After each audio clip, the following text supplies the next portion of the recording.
వీడియోలో మనం పనసాకులలో ఇడ్లీ ఏ విధంగా తయారు చేస్తారో సులభమైన పద్ధతిలో నేర్చుకుందాము. సాధారణంగా ఈ పనసాకుల బుట్టల ఇడ్లీలు వినాయక చవితికి చేస్తుంటారు. కానీ చాలామందికి ఈ పనసాకు బుట్టలు చేయడం రాదు. నేను ఈ వీడియోలో చూపించిన విధంగా మీరు చేశారంటే సేమ్ ఆ బుట్టల మాదిరిగానే ఇడ్లీ వస్తాయి. ట్రై చేసి చూడండి. దీనికి కావాల్సిన ఇంగ్రీడియంట్స్: ఇడ్లీ బ్యాటర్ కొద్దిగా చిన్న గ్లాసులు 6, పనసాకులు 10,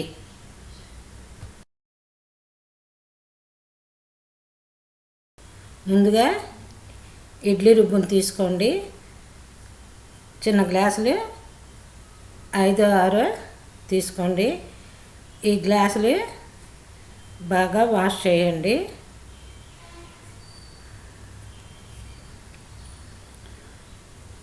పనసాకులను కూడా వాష్ చేయండి. వాష్ చేసిన పనసాకుల్ని ఈ విధంగా చిన్న గ్లాసుల్లో ఒకటి మీద ఒకటి వచ్చేటట్టు వీడియోలో చూపించినట్లు పెట్టండి.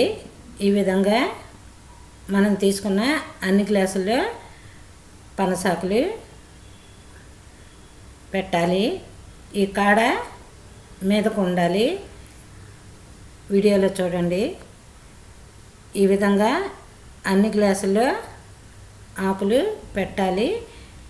గ్లాసు అడుగును కూడా ఒక ఆకు పెడితే బాగుంటుంది.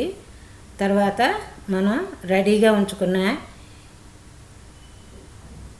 ఇడ్లీ బ్యాటర్ని ఈ విధంగా గ్లాసుల్లో 3వ వంతుకు వేయాలి. నిండా వేయకూడదు. తర్వాత ఈ గ్లాసుల్ని ఈ విధంగా వెడల్పైన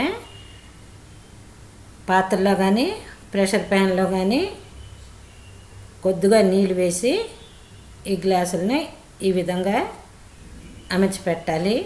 పెట్టిన తర్వాత దాని మీద మూత పెట్టాలి. మూత పెట్టి ఇడ్లీ ఉడికిందాక స్టీమ్ చేయాలి. ఈ స్టీమ్ చేయడం 10 నుండి 25 నిమిషాలు పట్టచ్చు. అంటే మనం తీసుకున్న ఇడ్లీ గ్లాసు సైజుని బట్టి. ఒకసారి స్టవ్ని సిమ్లో పెట్టి మూత తీసి ఇడ్లీ అయిందో లేదో చూడండి. అయినట్లయితే వాటిని జాగ్రత్తగా తీసి వేరే ప్లేట్లో పెట్టండి. అవ్వకపోతే మళ్ళా 5 నిమిషాలు స్టీమ్ చేయండి. అయిపోయిన ఇడ్లీని ఈ విధంగా ఆకులతో పట్టుకొని జాగ్రత్తగా గ్లాసులోంచి బయటికి తీయాలి. బయటికి తీసి ఒక 5 నిమిషాలు అలాగే చల్లారనియండి. తర్వాత జాగ్రత్తగా ఆకుల్ని రిమూవ్ చేయండి. రిమూవ్ చేస్తే మనకు పనస బుట్టలో తయారు చేసిన ఇడ్లీ మాదిరిగా మనకు ఇడ్లీ తయారవుతాయి. ఈ ఇడ్లీ మనకు సర్వ్ చేయడానికి రెడీగా ఉన్నాయి. దీనిని మీరు చట్నీతో కానీ సాంబార్తో కానీ సర్వ్ చేయొచ్చు. పనసాకుల్లో ఇడ్లీ చేయడం వల్ల టేస్టీగా ఉంటాయి. ఇంకా హెల్త్కి కూడా చాలా మంచిది. నేను చూపించిన వీడియో ప్రకారం మీరు ఈ పనసాకు ఇడ్లీ చాలా ఈజీగా తయారు చేసుకోవచ్చు. బుట్ట తయారు చేయడం రావక్కర్లేదు. ఈ విధంగా చిన్న గ్లాసులు ఉపయోగించి మీరు పనస బుట్ట ఇడ్లీ తయారు చేసుకోవచ్చు. ఇక మీదట వినాయక చవితికి మీరు కూడా ఈ విధంగా పనసాకుల్లో ఇడ్లీ పెట్టి వినాయకునికి నైవేద్యంగా పెట్టి మీరు కూడా ఆ నైవేద్యాన్ని తిని ఎంజాయ్ చేయండి.